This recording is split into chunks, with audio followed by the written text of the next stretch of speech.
Bonjour, je suis Irad Sobhani, docteur en médecine, gastro-entérologiste, directeur d'une équipe de recherche universitaire à l'université Paris-Est Créteil.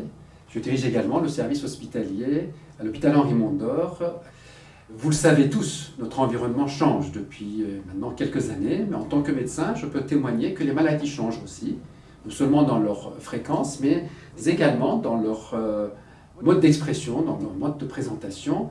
Ceci a fait l'objet d'un travail que nous avons mené il y a quelques années et qui nous a conduit à nous interroger sur les motifs de ce changement dû à l'environnement. Or, approcher l'environnement n'est pas facile.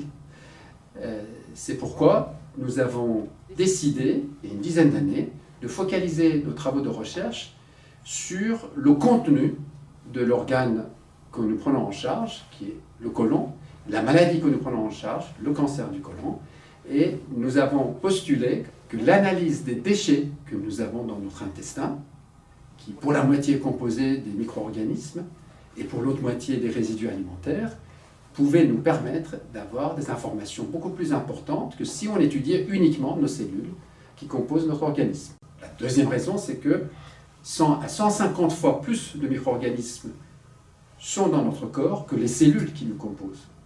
Ainsi, nous avons pu analyser en transférant les selles fraîches des malades qui ont un cancer du côlon à des souris dites axéniques, c'est-à-dire qui n'ont jamais été au contact avec des micro-organismes, et observer que dans leur côlon, quelques semaines plus tard, apparaissaient des lésions précancéreuses.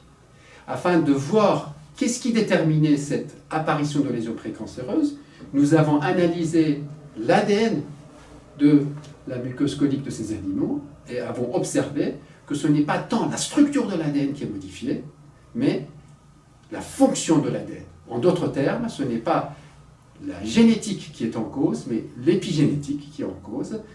Les bactéries, en réalité, modulent l'expression des gènes dans la cellule hôte. Alors, ces données étaient importantes, donc il fallait les valider dans une cohorte d'individus, un millier d'individus, certains avec cancer, d'autres sans cancer, ont été étudiés dans leurs selles, et ainsi nous avons défini une composition de communautés bactériennes particulièrement associées à l'existence de cancer du côlon, mais également sur l'ADN dans leur sang circulant, le phénomène d'épigénome. Et ce travail est original, d'abord parce que met en évidence une signature bactérienne qui est caractéristique de l'existence d'un cancer du côlon, donc on peut en faire des marqueurs diagnostiques, mais également le mécanisme emprunté par l'interaction bactérie et les cellules coliques est de type épigénétique, c'est-à-dire réversible. Autrement dit, on peut moduler ce mécanisme pour revenir en arrière afin que les individus soient protégés contre la survenue du cancer. Merci pour votre attention.